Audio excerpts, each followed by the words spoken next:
तो देखिए बेटा, अब आपके सामने स्क्रीन जो है वो डिस्प्ले हो रहा है, जहां पे आप बेटा SA नोड को देख रहे हैं, फिर बेटा इंटरनोडल फाइबर्स को देख रहे हैं, यहां से बैकमन्स बंडल्स को देख रहे हैं, फिर बेटा AV नोड को देख रहे हैं, फिर आप AV बंडल को देख रहे हैं, राइट लेफ्ट, और परकेंजी फाइबर्स को देख रहे हैं। और बेटा फिर कल के लेक्चर में आपको कहा गया था कि जो SA नोड है वो बेटा कितने टाइम अपनी रिदमिसिटी प्रोड्यूस करता है, 60 to 100 टाइम्स पर मिनट, याद आया। उसके बाद AV नोड जो है वो बोला गया था वो करता है 40 to 60 शाबाश टाइम्स पर मिनट। और उसके बाद जो आपके right left bundle plus Purkinje fibres है, that is bundle of His, वो करता है बेटा 20 to 40 पर मिनट। तो बेटा कल के ही लेक्चर में आपको कहा गया था कि अब यहां पर आपके सामने बेटा ये जो यहां पे डायग्राम चल रही है, या जो आपका सामने स्क्रीन पे सब कुछ आ रहा है, तो गौर से बेटा अब यहां पर आप देखिएगा, प्लीज बेटा सारे बच्चे देखिए। अब मैं यहां पर जो आपके सामने बेटा ये डायग्राम आ रही है, इसकी एनिमेशन में बेटा स्टार्ट करने जा रहा हूं, और देखिए बेटा सब कुछ कैसे होता है जो आपने ऑलरेडी बेटा स्टडी किया था कल के लेक्चर। तो देखिए बेटा ये एनिमेशन आपके सामने स्टार्ट हो रही है।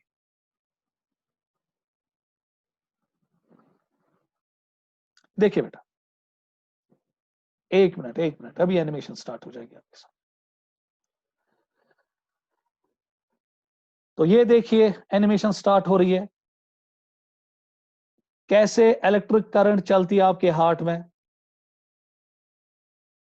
अच्छी तरह से देखिएगा, करंट जनरेट हुई SA नोड पे, इंटरनोडल फाइबर से चली गई AV नोड पे, और फिर AV नोड से AV बंडल, फिर राइट और लेफ्ट बंडल, और उसके बाद बेटा आप इस सर्किट को स्टडी कीजिएगा। अब एट्रिया कंट्रैक्ट कर रहे हैं, जब एट्रिया कंट्रैक्ट कर रहे हैं वेंट्रिकल्स रिलैक्स्ड है। अब जब वेंट्रिकल्स कंट्रैक्ट करेंगे एट्रिया रिलैक्स्ड है। ये सारा मैंने कल बोला था, और कल के ही लेक्चर में बेटा मैंने बोला था कि जो AV नोड है वो बेटा इस करंट को 0.1 सेकेंड्स के लिए रोकता है, डिले करता है, जिसकी वजह से पहले एट्रिया कंट्रैक्ट करते हैं और बाद में कौन से करते हैं कंट्रैक्ट बेटा, वेंट्रिकल्स। तो इसीलिए बेटा मैंने कल के लेक्चर में आपको कहा था कि जो AV नोड है वो शब्बा बेटा पेस सेटर कहलाता है। सो दो खिताबें अब आपको याद रखनी पड़ेंगी। जो SA नोड है उसको हम बेटा पेस मेकर ऑफ हार्ट कहते हैं, और जो AV नोड है वो पेस सेटर ऑफ हार्ट कहता है। इसको बेटा प्लीज नोट कीजिएगा, AV node is also called as pace, क्योंकि ये बेटा नीट में भी आया है। अब SA नोड को क्यों हमने पेस मेकर कहा था, क्योंकि इसी के इशारे पे जो हार्ट है वो कंट्रैक्ट करता है, धड़कता है 60 to 100 टाइम्स पर मिनट। और जो ये AV नोड है यही तो वो स्ट्रक्चर है जो करंट को डिले करने में कामयाब होता है। 0.1 सेकेंड कहा था मैंने कल सारा, और इसकी वजह से पहले एट्रिया कंट्रैक्ट करते हैं और बाद में कौन कंट्रैक्ट करते हैं, वेंट्रिकल्स, जो बेटा आपने कल के लेक्चर और परसों के लेक्चर में सारा पढ़ा था। इसीलिए हम AV नोड को पेस सेटर का दर्जा देते हैं। आज के लेक्चर में बेटा अब हम स्टार्ट करने जा रहे हैं, स्क्रीन में आज के लेक्चर में अब हम बेटा स्टार्ट करने जा रहे हैं रेगुलेशन ऑफ हार्ट बीट। बस बेटा लेक्चर पे ध्यान रखना, बहुत इंपॉर्टेंट टॉपिक है, बहुत ही इंपॉर्टेंट बेटा ये टॉपिक आज का है। और अगर आप अपनी टेक्स्ट बुक को भी देखोगे, पेज नंबर 287 को अगर आप खोलेंगे, वहां पर बेटा दूसरे पैरा में लिखा गया है रेगुलेशन ऑफ हार्ट। तो देखिए बेटा कल जाते जाते मैंने एक क्वेश्चन पूछा था आप सबसे कि अगर आपको आएगा क्वेश्चन कि जो SA नोड है, प्लीज बेटा नजर बराबर रखिएगा, ये SA नोड करता क्या है, इसकी फंक्शन क्या है। पहला ऑप्शन होगा इट प्रोड्यूसेस या it initiates heart beat. Second option होगा इट मेंटेन्स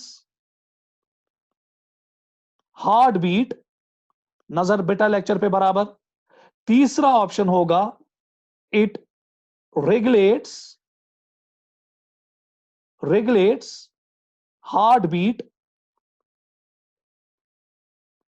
और चौथा होगा both 1 and 2।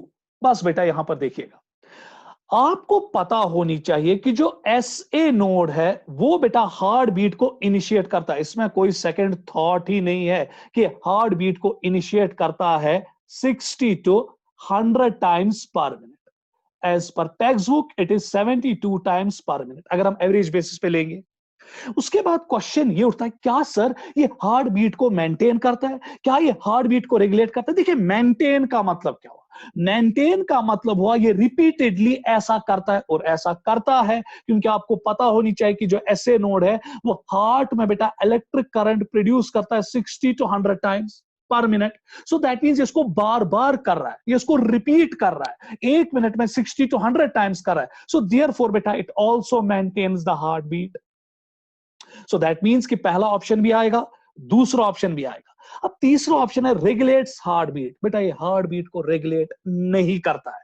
So answer is both 1 and 2। आज के बाद आप सारे बच्चे याद रखेंगे कि जो एसए नोड है वो हार्ट बीट को इनिशिएट करता है क्योंकि खुद ब खुद इलेक्ट्रिक करंट प्रोड्यूस करता है, उसमें पेसमेकर सेल्स है। उसके बाद ये इस करंट को मेंटेन भी करता है per minute, 72 times per minute maintain करके रखता है नॉर्मल कंडीशंस में।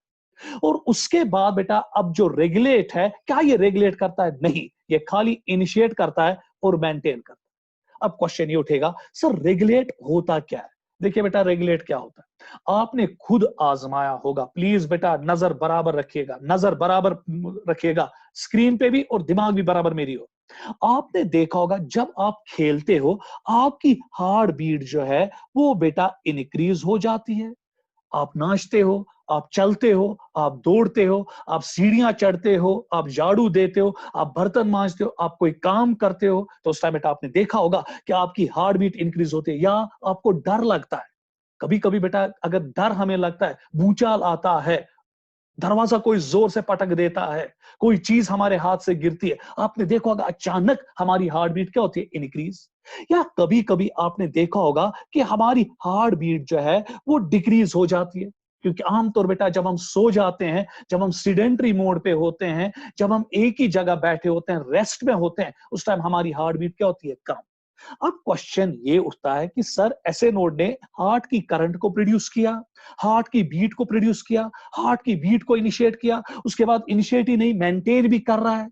सर अब जो हार्ट बीट कभी इंक्रीज होती है, कभी डिक्रीज होती है, क्या ये एसए नोड खुद करता है? ना, ये एसए नोड खुद नहीं करता है। इसी को बेटा हम आज पढ़ने जा रहे हैं एक बैनर के तले, and that is called as regulation of heart beat. इससे पहले कि बेटा मैं heart beat, regulation of heart beat को आगे ले जाऊं, आपको यहां पर एक चीज अब समझने की जरूरत है। अगर हार्ट बीट, प्लीज बेटा नजर रखिएगा, नॉर्मल हार्ट बीट क्या है? सारे बोलिए, सारे बोलिए। 60 to 100 per minute, and as per text book average it is 72 times per minute. अब अगर बेटा किसी वजह से आपकी हार्ट बीट जो है वो इंक्रीज हो रही है मोर देन 100, अगर ये 100 से ज्यादा आ रही है, at that time that condition is called as tachycardia. और अगर किसी वजह से आपकी जो हार्ट बीट है वो लेस देन 60 है पर मिनट, तो at that time that condition is called as bradycardia. तो खुदा के लिए बेटा अब यहां पे नजर रखिएगा, अगर आज के बाद आपको कोई कहेगा कि इस इंसान को टैकीकार्डिया है, दैट मींस कि इसकी जो हार्ट बीट है वो 100 से क्या है बेटा? ज्यादा।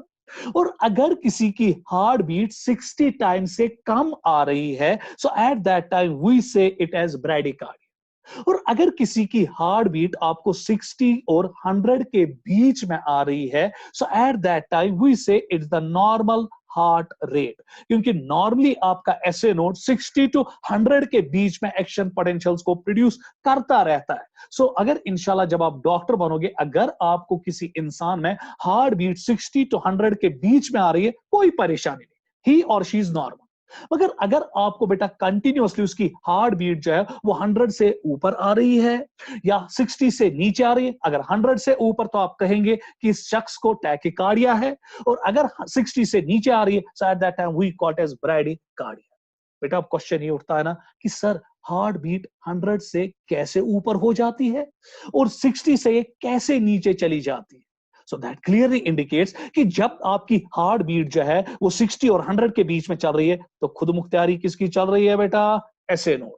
मगर अगर ये 100 से ज्यादा जा रही है, सो दैट मींस कि ऐसे नोड पे किसी ना किसी का इन्फ्लुएंस आ रहा है जो ऐसे नोड को मजबूर कर रहा है कि आप करंट 100 से ज्यादा प्रोड्यूस करो।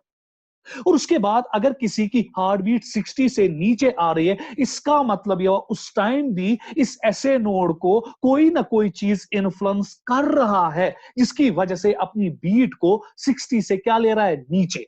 यही बेटा हम आज पढ़ेंगे कि कौन कौन से चीज इन्फ्लुएंस करते हैं आपके ऐसे नोड को ताकि वो हार्ट बीट को इंक्रीज करे और टैकिकार्डिया हो जाए, और कौन कौन से चीज ऐसे हैं जो आपके हार्ट बीट को या ऐसे नोड को शाबाश बेटा ये बता देते हैं कि आपको हार्ट बीट को 60 से नीचे लेना है ताकि ब्रैडिकार्डिया हो जाए। तो इसी को बेटा अब हम आज के लेक्चर में पढ़ेंगे एक बैनर के तले, and that is regulation of heart beat. नजर रखिएगा बेटा लेक्चर पे। अब हार्ट बीट जो रेगुलेशन होती है ये दो तरीके से होती है, प्लीज नजर रखिएगा। वन इज नर्वस रेगुलेशन जो आपके स्क्रीन पे आ रहा है, and another is hormonal regulation. Screenshot भी ले सकते हैं बेटा इसका। सो दैट क्लियरली इंडिकेट्स कि जो ऐसे नोड है, नो डाउट बेटा वो खुद मुख्तियार है, ऑटोनॉमस है, अपना खुद ब खुद इलेक्ट्रिक करंट प्रोड्यूस करता है with the help of pacemaker cells 60 to 100 times. मगर अब अगर हार्ट बीट को इंक्रीज करना है या फिर डिक्रीज करना है, आपको इसको टैकिकार्डिया पे लेना है या ब्रैडिकार्डिया पे लेना है, दो चीजें बेटा इसको करने में अब अंजाम देती है, दो चीजें आपके ऐसे नोड को इन्फ्लुएंस कर देती है। अगर ये आपका यहां पे हार्ट है, ये बेटा यहां पे एसए नोड है जहां से धड़कन प्रोड्यूस होती है 60 to 100 टाइम्स पर मिनट। अब बेटा इसको इन्फ्लुएंस कौन करेगा, या तो इसको इन्फ्लुएंस करेगा नर्वस रेगुलेशन, डायरेक्टली नर्व्स, जो इसकी हार्ट बीट को या तो इंक्रीज करवाएंगे इसकी रिदमिसिटी को, या तो डिक्रीज करवाएंगे। उसके बाद या तो हार्मोन्स इसके पास आएंगे ब्लड सर्कुलेशन के जरिए जो इसकी बेटा एक्टिविटी को या तो इंक्रीज करवाएंगे या फिर एक्टिविटी डिक्रीज करवाएंगे। सो आज के लेक्चर में इसी पे तो हमारा फोकस होगा कि कौन नर्वस सिस्टम है, कौन कौन से ऐसे कंपोनेंट्स है जो ऐसे नोड की रिदमिसिटी या तो 60 100 से ऊपर करवाएंगे, या तो उसकी एक्टिविटी इंक्रीज करवाएंगे, या तो उसकी डिक्रीज एक्टिविटी डिक्रीज करवाएंगे। इसी तरह कौन कौन से हार्मोन्स ऐसे हैं जो आपके ऐसे नोड की एक्टिविटी या तो इंक्रीज करवाएंगे या फिर डिक्रीज करवाएंगे। एक्टिविटी इंक्रीज हुई हार्ट बीट 100 से ज्यादा, एक्टिविटी डिक्रीज हुई हार्ट बीट 60 से कम। अब बेटा सबसे पहला पार्ट जो हम इसमें लेंगे दैट इज नर्वस रेगुलेशन, और फिर बेटा दूसरे पार्ट में हम स्टडी करेंगे इसकी हार्मोनल रेगुलेशन। तो चले बेटा अब हम अपनी जर्नी स्टार्ट करेंगे कि नर्वस रेगुलेशन में कौन कौन सा कंपोनेंट है जो आपके ऐसे नोड की एक्टिविटी या तो इंक्रीज करेगा या फिर डिक्रीज करेगा। तो चले बेटा अब हम स्लाइड आपके सामने नया स्क्रीन शेयर करते हैं, और सबसे पहले अब स्टडी होगा नर्वस रेगुलेशन। देखिए नर्वस रेगुलेशन में अब एक सिस्टम होता है that's called as autonomic nervous system. क्योंकि जब इंशाल्लाह आपको बेटा नर्वस सिस्टम पढ़ाया जाएगा, वहां पे आपको बेटा पढ़ाया जाएगा central nervous system, peripheral nervous system and autonomic nervous system. अब जिसको नहीं पता है घबराओ नहीं, आगे जाके इसकी खाल खींचनी हमें नर्वस सिस्टम।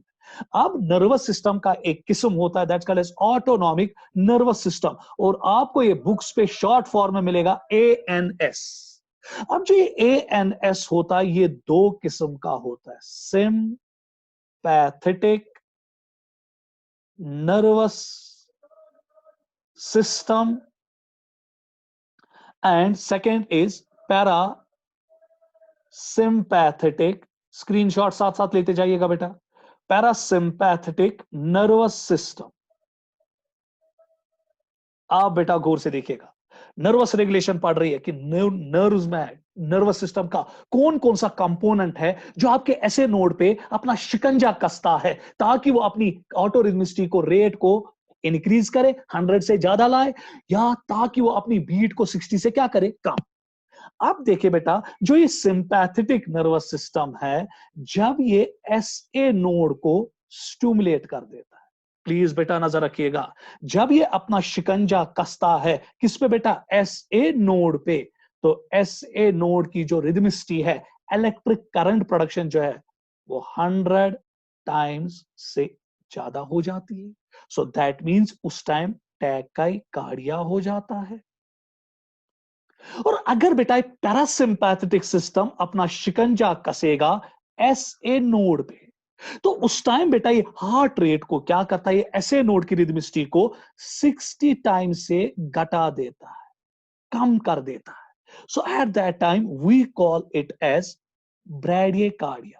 तो क्या मैं हक के साथ बोलूं बेटा, जो ऑटोनॉमिक नर्वस सिस्टम है उसकी एक ब्रांच जो है that is called sympathetic nervous system, जब वो ऐसे नोड पे अपना बेटा असर लाती है, ऐसे नोड पे हावी हो जाती है, तो ऐसे नोड की धड़कन जो है, जो normally 60 to 100 times per minute होती है, वो बेटा उस टाइम धड़कन को इंक्रीज करता है, 100 टाइम्स से इंक्रीज करता है। और उसके बाद अगर आप देखेंगे, अब अगर पैरासिम्पैथेटिक सिस्टम जो है वो असर करेगा आपके हार्ट पे, तो वो ऐसे नोड की जो रिदमिसिटी है वो घटा देता है, 60 से नीचे ले जाता है। So at that time we call it as bradycardia. तो क्या मैं हक के साथ बोलूं, जरा गौर से देखिएगा बेटा, आज के बाद जब भी आपको डर लगेगा, भूचाल आया, आपकी हार्ट बीट इंक्रीज होती है कि डिक्रीज होती है, इंक्रीज। आपने कोई शब्बा बेटा खतरनाक जानवर देखा, शेर देखा, सांप आपके सामने आया, आपकी हार्ट बीट क्या हो जाती है, इंक्रीज। आज के बाद जब भी आपकी हार्ट बीट इंक्रीज होती है डरने के टाइम, तो याद रखिएगा उस टाइम आपका सिंपैथेटिक नर्वस सिस्टम आपके ऐसे नोड के ऊपर हावी हो जाता है, और वो आपके ऐसे नोड की धड़कन को इंक्रीज करवाता है, और आपकी हार्ट बीट इंक्रीज हो जाती है। At that time we call that you are showing tachycardia. और उसके बाद बेटा जब आप रेस्ट में होते हो, शब्बा जब आप सोते हो, उस टाइम जो पैरासिम्पैथिक सिस्टम है वो आपके हार्ट पे हावी हो जाता है, और वो आपके हार्ट की जो धड़कन है वो 60 टाइम से कम कर देता है। और एट दैट टाइम जब आपकी हार्ट बीट 60 टाइम से कम हो जाती है, वी से वी आर शोइंग ब्रैडिकार्डिया। अब बेटा आपको एक आइडिया आया कि नर्वस रेगुलेशन में दो चीजें सर हमें देखनी है, सिंपैथेटिक नर्वस सिस्टम और पैरासिम्पैथिक सिस्टम। शाबाश बेटा, जब सिंपैथेटिक सिस्टम अपना शिकंजा कसता है ऐसे नोड पे, हार्ट बीट विल इंक्रीज और डिक्रीज, सारे बोलिए इंक्रीज। वी शो टैकिकार्डिया और ब्रैडिकार्डिया, टैकिकार्डिया। और जब आपके हार्ट पे पैरासिम्पैथिक नर्वस सिस्टम हावी होता है, शाबाश, यू शो टैकिकार्डिया और ब्रैडिकार्डिया, ब्रैडिकार्डिया। आपकी हार्ट बीट जो है 60 से ऊपर जाती है कि नीचे होती है, नीचे जाती है। सो ये बेटा आपको नर्वस रेगुलेशन का एक आइडिया मैंने यहां पर दिया। अगर आप क्वेश्चन ये उठता है ना कि सर हमें पता है कि नर्वस रेगुलेशन जब आप कहेंगे इसका मतलब ये हुआ कहीं ना कहीं ब्रेन और स्पाइनल कॉर्ड इन्वॉल्व हो रहा है। अब सर हमें ये बोलिए ना कि अगर ऐसे नोड सिंपैथेटिक नर्व्स के साथ कनेक्ट होता है या पैरासिम्पैथिक नर्व्स के साथ कनेक्ट होता है, तो ये कहां से इसके साथ कनेक्ट होता है, ब्रेन से कैसे कनेक्ट होता है ये ऐसे node through sympathetic nervous system and parasympathetic nervous system. तो चले बेटा मैं एक और स्क्रीन आपके साथ यहां शेयर करने जा रहा हूं। मैं यहां पे आपको एक छोटी सी डायग्राम बना रहा हूं, ये आपका ब्रेन है। इंशाल्लाह बेटा आपको सब कुछ पढ़ना है। उसके बाद इस ब्रेन के साथ बेटा शाबाश एक ट्यूब लाइक स्ट्रक्चर जुड़ा होता है जिसको हम कहते हैं मेडुला ओब्लांगेटा। पढ़ना है, ये भी सारा सारा पढ़ना है इंशाल्लाह। फिर ये मेडुला ओब्लांगेटा कंटिन्यू होता है और बनाता है स्पाइनल कॉर्ड।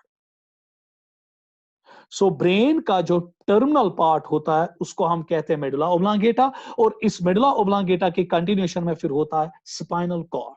उसके बाद बेटा अब नजर रखिएगा यहां पे मेहरबानी करके, ये अब मैं यहां पे आपका हार्ट बना रहा हूं, और ये हार्ट में आपका यहां पे बेटा एस ए नोड बना रहा हूं। उसके बाद अगर आप गौर से आप देखेंगे, जो आपका बेटा मेडुला ओब्लांगेटा होता है, इसमें बेटा एक सेंटर होता है, एक बंच ऑफ, क्योंकि आपको पता होनी चाहिए बेटा ब्रेन जो है वो न्यूरॉन्स का बना होता है, 100 बिलियन न्यूरॉन्स होते हैं उसमें।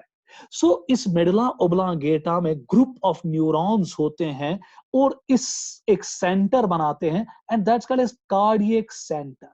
क्या कहते हैं बेटा इसको, कार्डियक सेंटर। यही वो कार्डियक सेंटर होता है मेडुला ऑब्लांगेटा में। आपकी टेक्स्ट बुक में भी लिखा है, मेहरबानी करके नजर रखिएगा। आज के बाद अगर आपको कोई कहेगा कि जो कार्डियक सेंटर होता है वो ब्रेन में कहां पे लोकेट होता है, तो झट से जवाब देना, ब्रेन में वो लोकेट होता है मेडुला ऑब्लांगेटा। क्योंकि क्वेश्चन पूछा जाएगा कि cardiac centre is present in cerebrum, cerebellum, pons, medulla oblongata. तो आंसर क्या लिखोगे? मेडुला। इसी मेडुला से बेटा अब नरु उठती है, and that nerve is goes towards the SA node. और इस नरु की वजह से बेटा अब जो आपका हार्ट है वो ब्रेन के साथ कनेक्ट होता है। और अगर ये नरु फाइबर जो है ये सिंपैथेटिक नरु फाइबर है,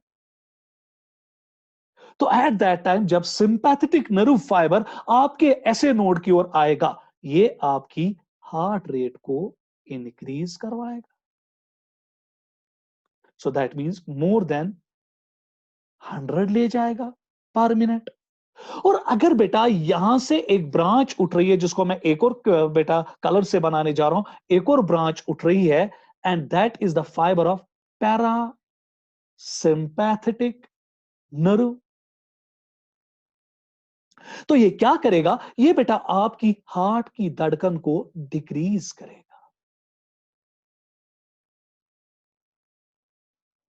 लेस देन 60 पर मिनट या 60 टाइम्स पर मिनट। तो चले बेटा अब यहां पर गौर से देखिएगा। अब आपको एक आइडिया आया कि जो ब्रेन है वो कैसे रेगुलेट करता है हार्ट की एक्टिविटी को। इनिशिएट नहीं करता बेटा, प्लीज नजर रखिएगा, क्योंकि मैंने आपको कहा था हमारा हार्ट मायोजेनिक है। सो वो हार्ट रेट इनिशिएट नहीं करता है ना, हमारा ब्रेन बेटा हार्ट रेट को मेंटेन करता है। हमारा ब्रेन हार्ट रेट को खाली रेगुलेट करता है। वक्त आने पे जब जरूरत होती है बॉडी को, वो हार्ट बीट को इंक्रीज करवाता है थ्रू शाबाश सिंपैथेटिक नर्वस सिस्टम, और वो हार्ट बीट को डिक्रीज करवाता है थ्रू पैरासिम्पैथेटिक नर्वस सिस्टम।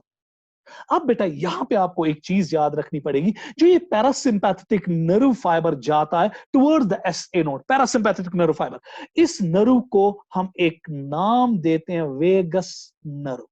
आमतौर बेटा ये क्वेश्चन पूछा जाता है, कौन सी नर्व है जो हार्ट की ओर जाती है और पैरासिम्पैथेटिक एक्टिविटी दिखाती है और हार्ट की रेट को कम कर देती है? तो आंसर आएगा बेटा वेगस नर्व। अब आप क्वेश्चन करोगे सर सिंपैथेटिक नर्व फाइबर का कोई नाम है? ना, उसका कोई नाम नहीं। खाली बेटा पैरासिम्पैथेटिक नर्व फाइबर का नाम है वेगस नर्व। ये एक बहुत बड़ी नर्व है। इसकी जो ब्रांच बेटा जाती है हार्ट की ओर, उसमें पैरासिम्पैथेटिक एक्टिविटी होती है जो हार्ट रेट को क्या करती है? डिक्रीज। तो क्या मैं अब हक के साथ बोलूं कि जब हम बेटा नर्वस रेगुलेशन देखते हैं, नर्वस रेगुलेशन में जो आपका मेडुला ओब्लांगेटा होता है, वहां पे बेटा एक सेंटर होता है, दैट्स कॉल्ड कार्डियक सेंटर। और जो एक कार्डियक सेंटर होता है, इससे दो किस्म के नर्व फाइबर्स उठते हैं। इस एक में सिंपैथेटिक नर्व एक्टिविटी होती है, फाइबर की एक्टिविटी होती है, और दूसरे में पैरासिम्पैथेटिक नर्व फाइबर की एक्टिविटी होती है। जो सिंपैथेटिक नर्व फाइबर होता है वो इस ऐसे नोड की रिदमिसिटी को, करंट को 100 से इंक्रीज करता है। As a result heart rate क्या हो जाती है? इंक्रीज। मगर जो पैरासिम्पैथेटिक नर्व फाइबर की ब्रांच होती है वो बेटा हार्ट रेट को, या इस ऐसे नोड की जो पेस मेकर सेल्स है उनमें बेटा जो रिदमिसिटी है उसको घटा देती है और 60 से नीचे ले जाती है, तो हार्ट बीट क्या हो जाती है? कम।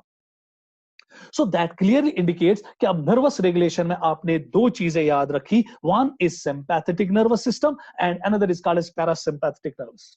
शाबाश बेटा, पैरासिम्पैथेटिक नर्वस सिस्टम में कौन सी नर्व फाइबर काम करती है? Vagus nerve. शाबाश। अगर आज के बाद वैगस नर्व से स्टिमुलेशन आ रही है हार्ट की ओर, क्या हार्ट बीट इंक्रीज होगी कि डिक्रीज होगी? डिक्रीज होगी। अगर सिंपैथेटिक नर्व सिस्टम से रेगुलर बेटा हार्ट बीट की ओर या ऐसे नोड की ओर शाबाश बेटा इंपल्स आ रही है, तो हार्ट बीट इंक्रीज होगी कि डिक्रीज होगी? इंक्रीज होगी। तो चले बेटा, आप खेलते हो, आप डरते हो, आप भागते हो, हार्ट बीट क्या होगी? Increase. So at that time बेटा वी से कि हार्ट पे हावी हो रहा है कौन सा सिस्टम? Sympathetic system.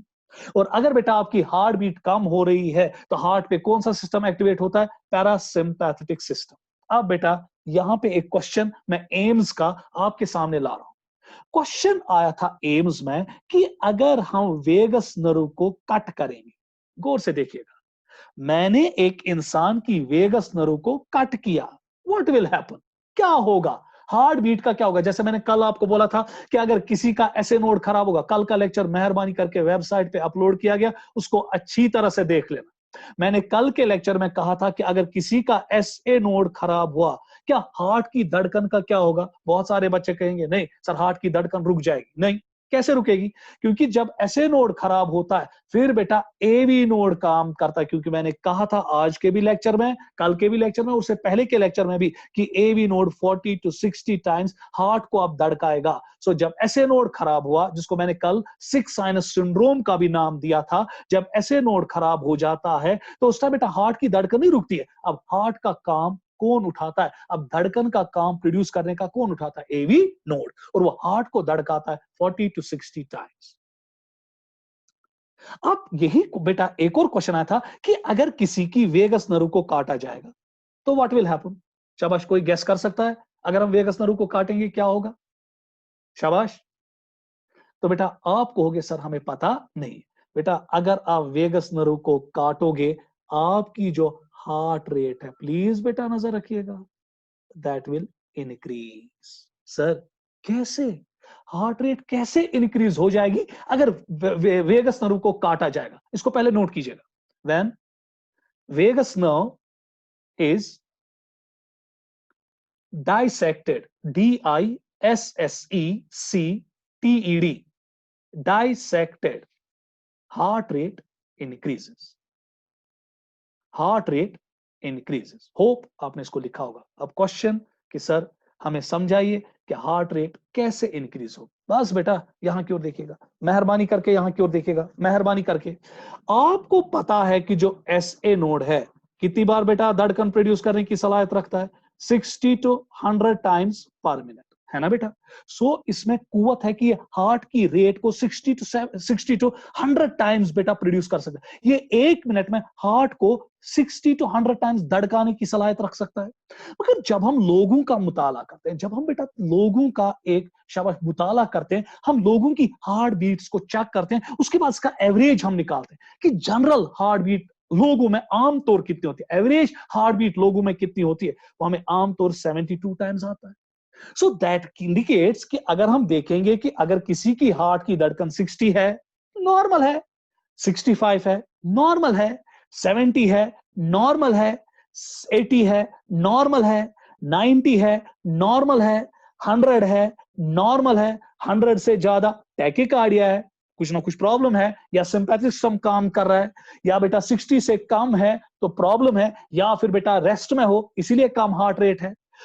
मगर जब हम जनरल सिनेरियो देखते हैं, एवरेज बेसिस पे लेते हैं, तो हमारी जो हार्ट की धड़कन होती है वो रहती है 72 times per minute. So that clearly indicates कि जो ऐसे नोड है जिसमें ताकत है बेटा 100 तक जाने की, मगर वो बेटा 100 तक नहीं जाता है, वो अपनी धड़कन को महफूज करके रखता है या बेटा मेंटेन करके रखता है 72 टाइम्स। अब अगर आप देखोगे कि कौन बेटा इसको 100 तक जाने नहीं देता है, पैरासिम्पैथेटिक सिस्टम। सो जो ये वेगस नर्व है, ये बेटा ऐसे नोड को अपनी पूरी करामात नहीं दिखाने देती है। नहीं तो ऐसे नोड जो है वो चाहता है कि जो हार्ट है वो 100 तक भी बीट करे, क्योंकि 100 तक भी अगर हमारा हार्ट पर मिनट बीट करेगा कोई परेशानी नहीं, एक नॉर्मल कंडीशन है, क्योंकि ये इसकी बेटा रेंज है 60 to 100। मगर ये अपनी रेंज को कभी भी अटेन नहीं कर पाता है, ये बेटा 72 तक ही इसको महदूद रखता है। इसका मतलब ये हुआ कोई ना कोई फोर्स तो है ना बेटा इसके पीछे जो इसको अपने हाईएस्ट लिमिट तक जाने नहीं देता है, और वो ताकत है बेटा पैरासिम्पैथिक नर्वस फाइबर या नर्वस सिस्टम, जो वेगस नर्व के जरिए बेटा इसको अपने हाईएस्ट लिमिट तक नहीं जाने देता है। इसीलिए बेटा जो 100 के बजाय हार्ट की जो धड़कन है वो 72 टाइम्स तक ही महदूद रखती है। आप जरा गौर से देखिएगा, अब अगर हम इस पैरासिम्पैथिक सिस्टम का साया, वेगस नर्व का साया हार्ट से ऐसे नोड से उठा देंगे, तो बेटा ऐसे नोड अपनी खसलत पे आएगा ना। ये वही बात हुई कि बेटा कोई स्टूडेंट नॉटी होता अपने क्लास में, बहुत ज्यादा नॉटी होता है, और वो बेटा जब नॉटी होता है तो वो क्लास में कोई ना कोई मिसचीफ करना चाहता है, अपनी बेटा शाबाश उस लिमिट को दिखाना चाहता है, मिसचीफ को दिखाना चाहता है, मगर टीचर की प्रेजेंस में वो बेटा चुप करके बैठता है, वो उस खसलत को नहीं दिखाता है। डरता है कि अगर मैं ये मिसचीफ क्लास में करूं, मेरे टीचर मेरे सामने, तो मुझे डांट पड़ेगी। मगर जब टीचर क्लासरूम से बाहर निकालता है, आज बेटा वो उस खसलत को वहां पे एक्सप्रेस करता है, वो उस मिसचीफ को एक्सप्रेस करता है, क्योंकि अब उसको कोई खौफ नहीं होता है, क्योंकि टीचर क्लास में नहीं। इसी तरह जो वेगस नर्व वो टीचर है, और ऐसे नोट बेटा ये नॉटी स्टूडेंट है। ये नॉटी स्टूडेंट चाहता है कि वो अपने लिमिट को दिखाए, 100 टाइम्स पर मिनट हार्ट को धड़काए।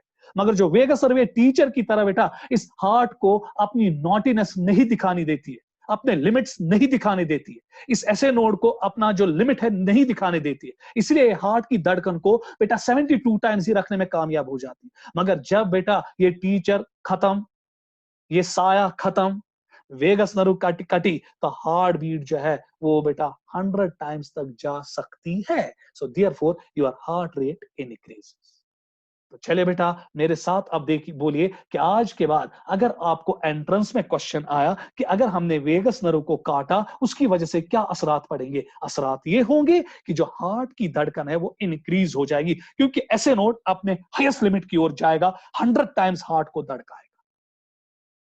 तो होप आपको ये पॉइंट बेटा नर्वस रेगुलेशन पता चली कि नर्वस रेगुलेशन में अब बेटा आपको कुल मिला के दो पार्ट्स पे नजर रखनी पड़ेगी, sympathetic, parasympathetic. Sympathetic nervous system heart beat को इंक्रीज करेगा और पैरासिम्पैथेटिक सिस्टम हार्ट बीट को डिक्रीज करेगा। सवाल डर लगता है आपको, आपने शेर को देखा, आपकी हार्ट की धड़कन इंक्रीज होगी कि डिक्रीज होगी? इंक्रीज होगी।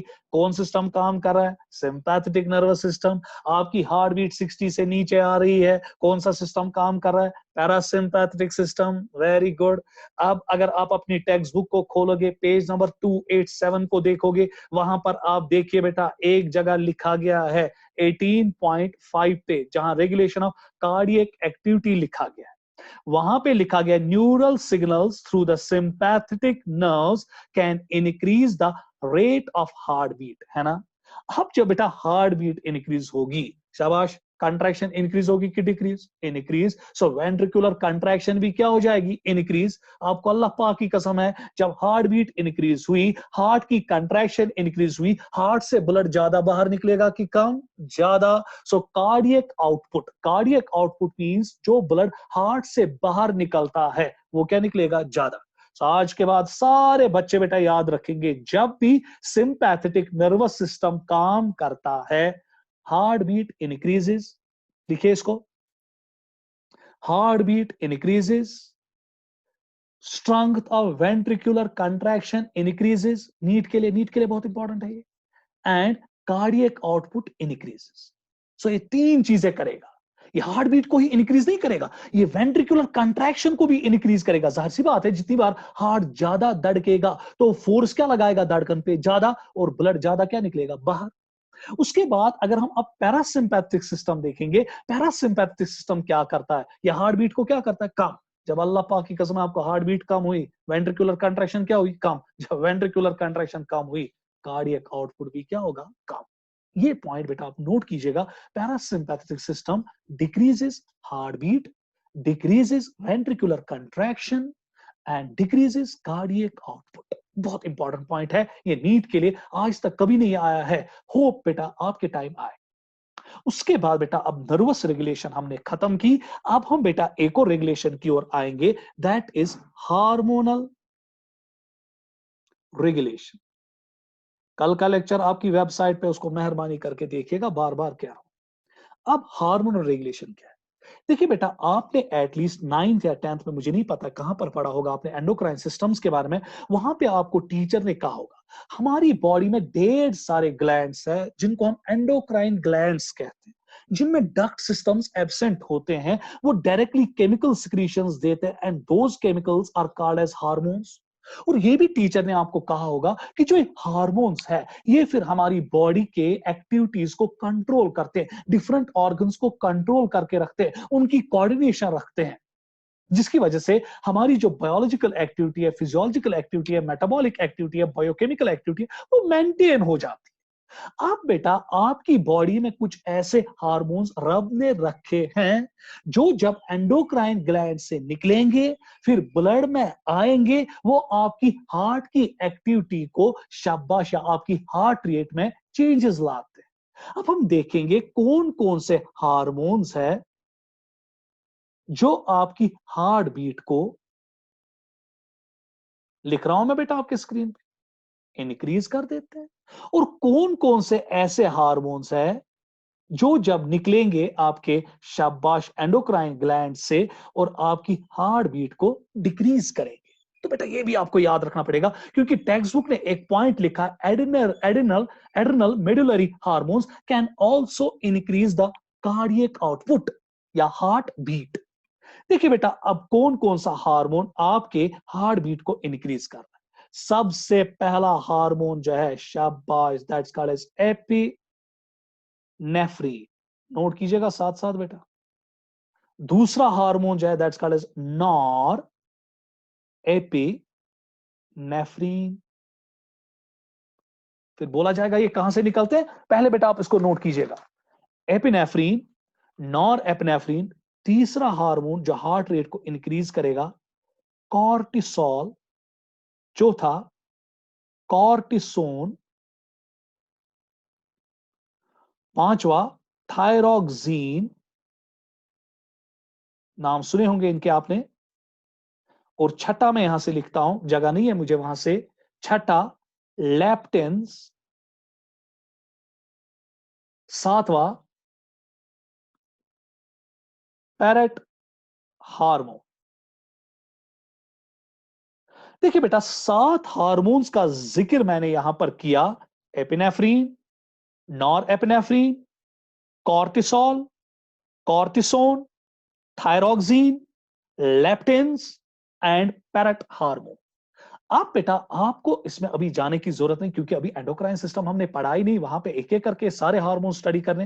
मगर थोड़ा बहुत आपको पता होनी चाहिए कि जो एपिनेफ्रीन और नॉर एपिनेफ्रीन है, ये हमारे एक ग्लैंड से निकलते हैं, that's called as adrenal gland. ये किडनीज के ऊपर होता है, और इसी एड्रिनल ग्लैंड में 2 हिस्से होते हैं। आउटर हिस्से को हम बेटा कॉर्टेक्स कहते हैं, जो आपके स्क्रीन पे आ रहा है, और इनर हिस्से को हम बेटा मेडुला का नाम देते हैं। सो कुल मिला के आपका जो एड्रिनल ग्लैंड है, उसमें 2 हिस्से होते हैं, कॉर्टेक्स एंड मेडुला।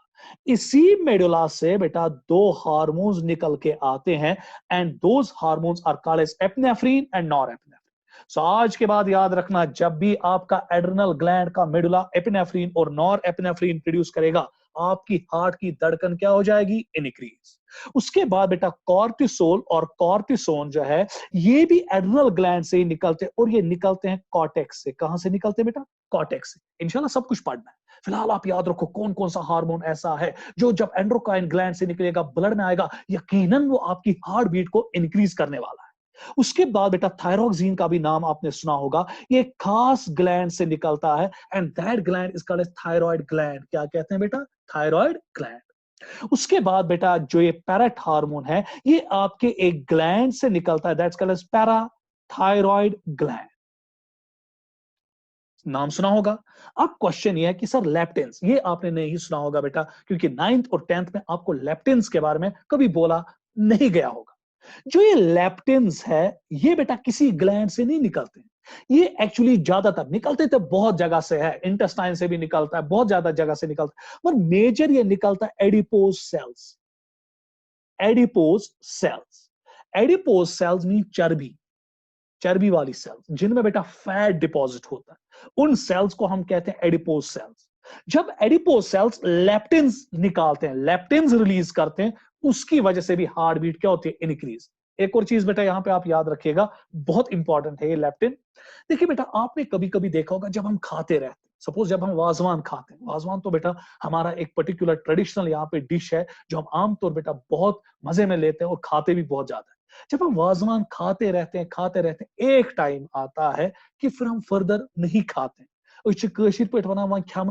फट, समझ में आ गया, बोलते हैं ना बेटा कश्मीरी में, या बा फोटुस बेटा, कौन हमें एहसास दिलवाता है कि अब मत खाओ, क्योंकि अगर हम उसके बाद भी खाएंगे तो हमें बेटा परेशानियां होंगी।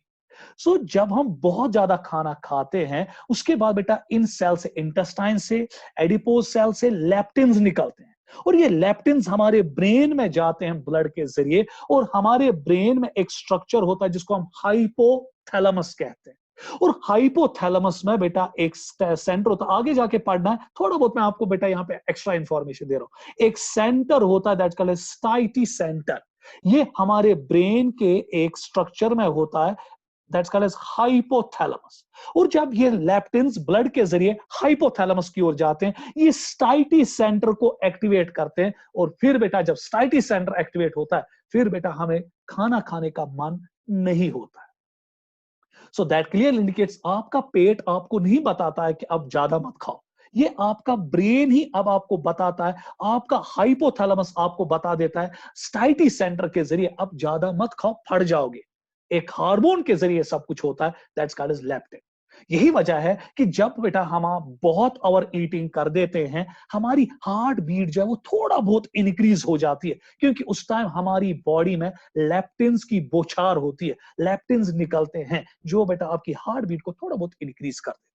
ये तो वो हार्मोन्स थे जो आपकी हार्ट बीट को इंक्रीज करते हैं। अब बेटा हम रुजू करेंगे उन हार्मोन्स की ओर जो आपकी हार्ट बीट को डिक्रीज कर देते हैं। इसमें सरफिरस्ती पे सबसे पहला हार्मोन जो आ रहा है, that is called as atrial. इसका नाम आपने नहीं सुना होगा बेटा, एट्रियल नाइट्री यूरिटिक फैक्टर। पढ़ाया जाएगा ये भी इंशाल्लाह सब कुछ। पहला ही हार्मोन जो आपकी हार्ट बीट को डिक्रीज करता है, इसको हम एट्रियल नाइट्रियूरिटिक फैक्टर कहते हैं। ये खुद हार्ट से निकलता है बेटा, ये हार्ट के हार्ट के एट्रियम से निकलता है। कैसे निकलता है, क्यों निकलता है, कैसे निकलता है, हार्ट बीट को कैसे डिक्रीज करता है, उसमें आपको जाने की जरूरत नहीं, वो एंडोक्राइन सिस्टम है बेटा, देखेंगे। फाटून के वाजवान सोरी क्यों के। तो इतना आप याद रखो कि जो एट्रियल नाइट्रियूरिटिक फैक्टर है, जिसको हम एक नाम देते हैं ANF, ये हार्ट बीट को क्या करता है बेटा, डिक्रीज। एक और हार्मोन आपके सामने आ रहा है, आपके शाबाश बेटा स्क्रीन पे, दैट्स कॉल्ड एज ऑक्सीटोसिन। इस हार्मोन का नाम भी आपने सुना होगा। जो ये ऑक्सीटोसिन है, ये बेटा बर्थ हार्मोन है, जो आपने बेटा एटलीस्ट 9th और 10th में पढ़ा होगा। अगर नहीं पढ़ा है परेशानी मत ले लो, ये बेटा हमारे हाइपोथैलेमस से हार्मोन निकलता है, फिर पिट्यूटरी ग्लैंड के जरिए ये ब्लड में आ जाता है।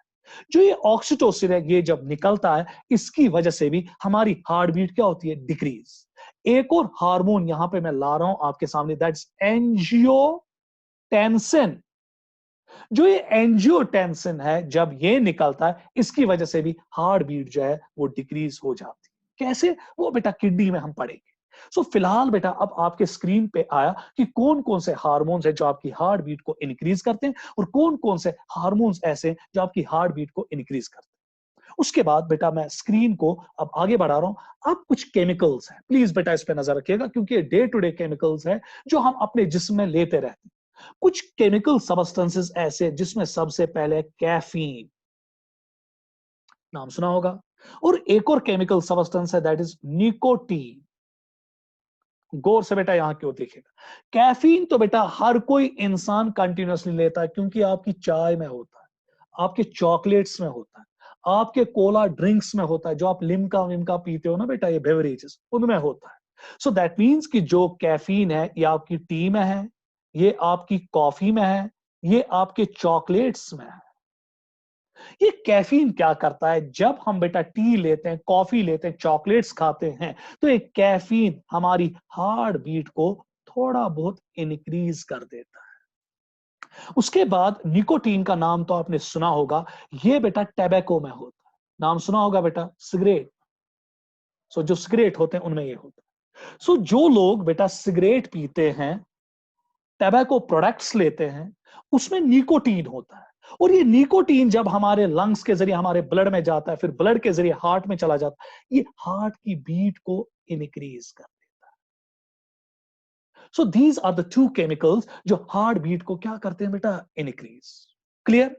उसके बाद बेटा अब आपको पता चला कि हार्ट का कैसे बेटा एक्शन पोटेंशियल प्रोड्यूस होता है, हार्ट कैसे अपनी धड़कन को खुद ब खुद प्रोड्यूस करता है, इनिशिएट करता है, मेंटेन करता है, वो पढ़ा।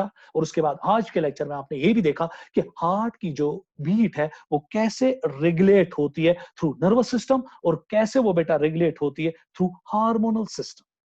अब बेटा हम नेक्स्ट लेक्चर की ओर आएंगे, and that lecture is now called as cardiac cycle.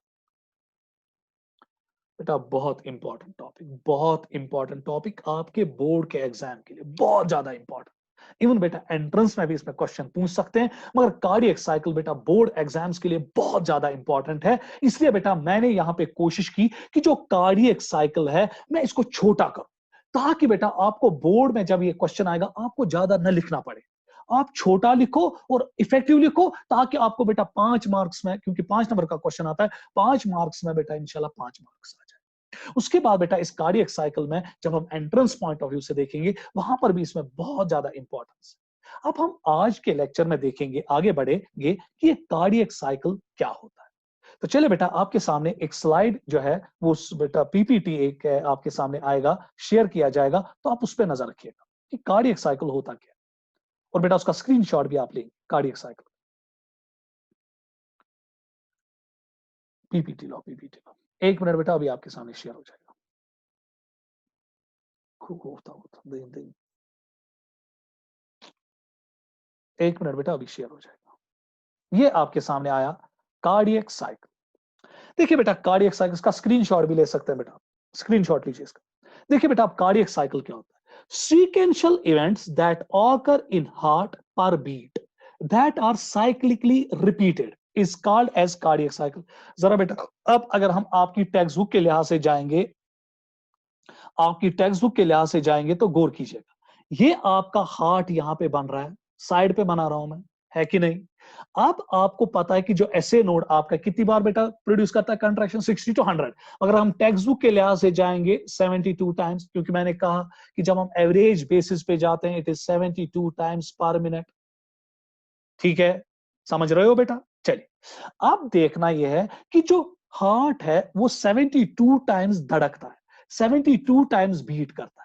अब एक बीट में, गौर से देखिएगा बेटा, एक बीट में हार्ट में क्या क्या हो जाता है, कौन कौन सी इवेंट्स आ जाती, कौन कौन से प्रोसेसेस लग जाते हैं, कौन कौन से फेजेस आ जाते हैं, we call it as cardiac cycle. अब जरा हम यहां पे कैलकुलेट करेंगे, 1 मिनट में कितने कार्डियक साइकिल्स होते हैं? 72, साइड में मैं लिख रहा हूं। और 1 मिनट में कितने सेकेंड्स होते हैं? 60। अगर बेटा हम इसका कैलकुलेशन करेंगे तो दैट मींस कि जो एक बीट है वो कंप्लीट हो जाती है 0.8 सेकंड में। साइड में मैं लिख रहा हूं बेटा, जूम कीजिएगा, वहां पे आपको दिखेगा। एक कार्डियक साइकिल जो है वो बेटा कंप्लीट हो जाता है 0.8 सेकंड में। क्या मैं हक के साथ बोलूं? 1 beat is equal to 1 cardiac cycle. एक बीट में हार्ट क्या क्या गुल खिलाता है, उसमें क्या क्या होता है, उसमें कौन कौन सी चेंजेस आती है, उसमें कौन कौन से फेजेस आते हैं, we call it as cardiac cycle. और जो कार्डियक साइकिल है 1 मिनट में 72 टाइम्स होता है, क्योंकि एक बीट, एक हार्ट, 1 मिनट में एक हार्ट में 72 बीट्स होती है। तो लॉजिकली बेटा अगर 72 बीट्स है, कार्डियक साइकिल्स भी 72 होंगे। एक बीट कंप्लीट होती है 0.8 सेकंड में, तो कार्डियक साइकिल भी कंप्लीट हो जाता है 0.8 सेकंड में। ये आपके जेके सीईटी में आया था, cardiac cycle is completed in 0.8 seconds. उसके बाद गौर कीजिएगा, जब हम बेटा क्लासिकल कार्डियक साइकिल देखते हैं, जो ना बेटा असली कार्डियक साइकिल है जो किताबों पे लिखा गया है, तो इसमें 7 फेजेस होते हैं, 7 स्टेजेस होते हैं। Atrial contraction, isovolumetric contraction, rapid ventricular ejection phase, slow ventricular ejection phase, slow volumetric relaxation, rapid passive ventricular filling and slow passive ventricular filling. और खुदा के लिए बेटा ये चीजें आपको याद नहीं रखनी पड़ेगी। अगर आप गौर से देखेंगे इसके साइड में मैंने कुछ लिखा है, जॉइंट डायस्टोल, एट्रियल सिस्टोल या वेंट्रिकुलर सिस्टोल। आमतौर बेटा कश्मीरी में हम इसको स्टोल कहते हैं, नहीं तो एक्चुअली सिस्टली है, और डायस्टोल को हम एक्चुअली कहते हैं डायस्टली। आज के बाद अगर आपको इसको अच्छी तरह से प्रोनाउंस करना है, क्योंकि बेटा हम टीचर्स भी आमतौर इसको सिस्टोल कहते हैं, डायस्टोल कहते हैं, स्टूडेंट्स भी कहते हैं। जब टीचर ने कहा तो स्टूडेंट का क्या कसूर है? Actually it's not systole, it is systole. It's not diastole, it is diastole. अब जरा गौर से देखिएगा, आप बेटा इन 3 फेजेस पे नजर रखेंगे। अब कुछ क्वेश्चन करोगे, सर क्यों इन 7 पे क्यों नहीं, इन 3 पे क्यों? क्योंकि बेटा आपकी टेक्स्ट बुक ने यही 3 फेजेस लिखे हैं, और जब इंशाल्लाह नीट में क्वेश्चन आएगा या बोर्ड एग्जामिनेशन में क्वेश्चन आएगा, आपको इन्हीं 3 पॉइंट्स पे स्ट्रेस करना पड़ेगा। सो दैट क्लियरली इंडिकेट्स कि हम बेटा दूसरे पार्ट की ओर लाएंगे, क्योंकि मैंने इसको लिखा है नीचे, remember for board exams and NEET. क्योंकि आपकी टेक्स्ट बुक ने इसको बहुत अच्छी तरह से लिखा है कि जो कार्डियक साइकिल है वो 3 स्टेजेस में कंप्लीट होता है। इन 0.8 सेकेंड्स में 3 चीजें होती है, joint diastole, atrial systole, ventricular systole. Joint diastole जो है वो कंप्लीट होता है 0.4 सेकेंड्स में। एट्रियल सिस्टोल जो होता है, या जिसको हम सिस्टली कहते हैं, मैं भी आदत से मजबूर क्योंकि मुझे टीचर्स ने सिस्टोल पढ़ाया था।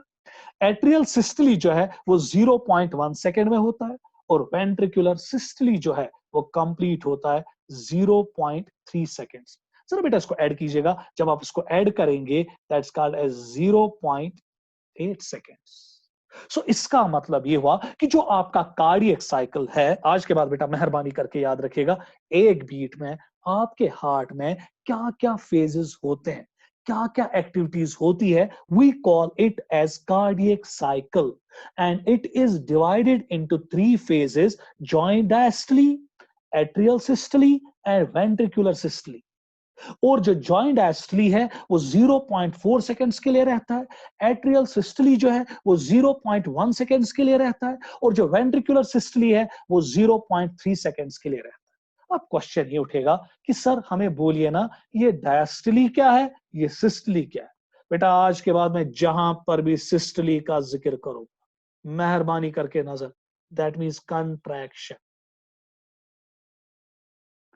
जब भी हार्ट का कोई चैम्बर कंट्रैक्ट कर रहा है, we call it as systole. अगर बेटा अब आप कहोगे सर डायस्टली क्या है, गौर से देखिएगा, डायस्टली मींस रिलैक्सेशन। जब हार्ट का कोई चैम्बर रिलैक्स हो रहा है, या जब हार्ट का कोई पार्ट रिलैक्स हो रहा है, we call it as diastole. Sir बेटा गौर से देखिएगा, atrial systole, that means atria contract कर रहा है, ventricular systole, that means ventricle contract कर रहा है। अब बेटा गौर से देखिएगा, मैंने कल के लेक्चर में, परसों के लेक्चर में कहा था, क्या एट्रियल और ventricular musculature at a time contract करता है? नो सर, पहले एट्रिया कंट्रैक्ट करता है और बाद में वेंट्रिकल कंट्रैक्ट करता है। इसीलिए बेटा हम पहले एट्रियल सिस्टली पढ़ रहे हैं, उसके बाद वेंट्रिकुलर सिस्टली पढ़ रहे हैं। अब क्वेश्चन ये उठेगा, सर ये जॉइंट डायस्टली क्या है? जॉइंट डायस्टली मींस कि सारा का सारा हार्ट रिलैक्स्ड है, so at that time we call it as joint diastole। देखिए बेटा एक मिथ यहां पर है, आपको बचपन से एक चीज पढ़ाया गया होगा, हार्ट नेवर स्लीप्स। क्योंकि मैंने भी आपको कहा था कि हार्ट की जो धड़कन होती है वो तब प्रोड्यूस होती है जब आप मां के यूट्रस में 21 दिन के होते हैं, वहीं से हार्ट की धड़कन शुरू होती है, और ये तब खत्म हो जाती है जब हमारी मौत। सो क्या मैं हक के साथ बोलूं, हमारा हार्ट बराबर तब से धड़कता है जब से बेटा हम मां के यूट्रस में 21 दिन के थे, और इसकी धड़कन उस दिन बंद हो जाएगी जिस दिन हम मर जाएंगे। और अब आपके दिमाग में एक पॉइंट आएगा, सर हार्ट नेवर स्लीप्स, इस हार्ट बेचारे पे कितना मुसीबत है, कितना बेचारे को काम करना पड़ता है, ये हमेशा धड़कता रहता है, क्या सर ये रेस्ट नहीं करता है? बेटा क्या मैं आपके दिमाग में एक पॉइंट डालूं कि ये आधे टाइम में रेस्ट करता है। जब आप यहां पर गौर से देखेंगे, मैं आपके सामने बेटा यहां पे इसको मिटा रहा हूं, इस इमेज को क्लियर कर रहा हूं, गौर से देखिएगा। अभी मैंने कहा कार्डियक साइकिल कितने टाइम होता है? 0.8 सेकंड होता है कि नहीं? इसमें जॉइंट डायस्टली कितने टाइम होती है? 0.4 second. Joint diastole, joint means atria as well as ventricular are relaxed. So जब एक मसल रिलैक्स्ड है, ये बेटा रेस्ट में है ना, उसके बाद अगर हम देखेंगे जो एट्रियल सिस्टोल है कितना टाइम लेता है? एट्रियल सिस्टली जो है वो कितने टाइम रहता है? 0.1 सेकेंड। और उसके बाद जो वेंट्रिकल है वो अपनी कंट्रैक्शन या सिस्टली कितनी देर तक रखता है? 0.3 सेकेंड। सो जब सिस्टली है that means your heart muscle is in work, जब डायस्टली है that means your heart is in rest. हो बेटा कौन कहता है कि जो हार्ट है वो बेचारा हमेशा हमेशा काम करता रहता है? इस सपने से बेटा हट जाओ। कहानी ये है कि हार्ट बेटा 0.4 सेकेंड्स में रेस्ट में होता है, और 0.4 सेकेंड्स में ये वर्क में होता है। क्यों? क्योंकि अगर आप सिस्टली देखेंगे, सिस्टली जब हम ऐड करते हैं ये 0.4 सेकेंड्स आता है, और जब हम डायस्टली देखते हैं वो 0.4 सेकेंड। सो आज के बाद बेटा कभी नहीं कहना heart never स्लीप्स, heart never rest, ये बेटा बातें हटा लीजिए अपने दिमाग से। हकीकत ये है कि एक कार्डियक साइकिल में हाफ टाइम हार्ट जो है वो रेस्ट में होता है, और हाफ टाइम जो आपका बेटा हार्ट होता है वो बेटा वर्क में होता है। अब एक और कहानी, इसी के साथ बेटा फिर मैं लेक्चर एंड कर रहा हूं। मेरे साथ 5 मिनट और बैठिए, इंशाल्लाह फिर बेटा हम लेक्चर को एंड करेंगे। सर गौर से देखिएगा, ये आपका हार्ट में यहां पे साइड में बना रहा हूं आपके स्क्रीन पे। अब जो आपका एट्रिया है वो महज कंट्रैक्ट करता है 0.1 सेकंड के लिए, और आपका जो वेंट्रिकल है वो महज कंट्रैक्ट करता है 0.3 सेकंड के लिए। सो आउट ऑफ 0.8 सेकंड्स आपका जो एट्रिया है वो कितनी देर तक बेटा कंट्रैक्ट करता है? गौर से देखिएगा, 0.1 सेकंड के लिए खाली कंट्रैक्ट करता है। उसके बाद जो आपका वेंट्रिकल है, एट्रिया का डाटा है, उसके बाद जो आपका वेंट्रिकल है, दूसरी जगह लिख रहा हूं, वो बेटा कंट्रैक्ट करता है 0.8 सेकंड में खाली 0.3 सेकंड्स के लिए। जरा गौर कीजिएगा। सो आउट ऑफ 0.8 सेकंड आपका एट्रिया कंट्रैक्ट करता है खाली 0.1 सेकंड के लिए। दैट मींस कि अगर हम इसका माइनस करेंगे 0.7 सेकंड्स के लिए आपका एट्रिया रिलैक्स्ड है ना। उसके बाद अगर हम वेंट्रिकल्स की ओर आएंगे, मैं 0.8 सेकंड को माइनस कर रहा हूं 0.3 सेकंड्स के लिए, ये आएगा ना बेटा 0.5 सेकंड्स। तो क्या मैं हक के साथ बोलूं, अगर हम ओवरऑल सिनेरियो देखेंगे, overall scenario, atria cardiac cycle में खाली 0.01 सेकंड के लिए कंट्रैक्ट करता है और 0.7 सेकंड्स के लिए रिलैक्स्ड होता है, और जो आपका वेंट्रिकल होता है वो 0.08 सेकंड में खाली 0.3 सेकंड्स के लिए शाबाश कंट्रैक्ट करता है, और रिलैक्स कितनी देर तक रहता है? 0.5 सेकंड्स के लिए। सो बेटा एट्रिया कितनी देर से होता है? 0.7। बेटा इसके वना हार्ट हमेशा बेटा काम करा, अगर इस पानु पान वो बेटा शंगान, अगर वो 7 घंटन शंगान, 14 घंटन में बेटा 7 घंटन शंगान, बाकी घंटन काम कर, मगर तलाइम ऑरिकलस वो यह 0.07 सेकंड्स खतर शेंगित, 0.1 सेकंड्स खतर काम कर। वह क्या हार्टस सिंपैथी कि हार्ट काम कर, यह हार्ट बिचार हमेशा काम कर। बेटा अगर आंकड़े देखोगे, गौर से देखिएगा कि आपका एट्रिया जो है वो 0.7 सेकंड्स के लिए रिलैक्स्ड होता है, रेस्ट होता है कार्डियक साइकिल में, खाली 0.1 सेकंड के लिए काम करता है। अगर वेंट्रिकल की ओर जाएंगे, ये 0.8 सेकंड में काम खाली करता है। कंट्रैक्शन है ना, कंट्रैक्शन मींस वर्क करता है खाली 0.3 सेकंड्स के लिए, और रेस्ट में रहता है 0.5 सेकंड। अब यहां पे आपको कंफ्यूजन हुआ होगा, सर फिर ये जॉइंट डायस्टोल क्या है? देखिए जॉइंट डायस्टोल क्या है, ये कल भी इंशाल्लाह, कल तो इसकी बेटा हम खाल खींचेंगे, और आज देखिए जॉइंट डायस्टोल वो टाइम होता है जहां पे एट्रिया भी रिलैक्स्ड होता है और वेंट्रिकल भी रिलैक्स्ड होता है, सिंक्रोनाइजेशन में एक साथ। नो डाउट जो एट्रिया है वो 0.7 सेकंड के लिए रिलैक्स रहता है, और जो वेंट्रिकल है वो 0.5 सेकंड्स के लिए रिलैक्स रहता है, मगर ये दोनों सिंक्रोनाइजेशन में मिलजुल के 0.4 सेकंड्स के लिए रिलैक्स रहते हैं, इसलिए बेटा हम इसको जॉइंट डायस्टोल। कल के लेक्चर में इंशाल्लाह बेटा हम अब इसको एक एक करके पढ़ेंगे कि जॉइंट डायस्टोली क्या है, एट्रियल सिस्टोली क्या है, और वेंट्रिकुलर सिस्टोली क्या है, और इंशाल्लाह कल एनिमेशन लेकर आपको ये सब कुछ दिखाया जाएगा। तब तक बेटा खुश बैठिए, खुश रहिए, पढ़िए अच्छी तरह से, खुदा को याद कीजिए,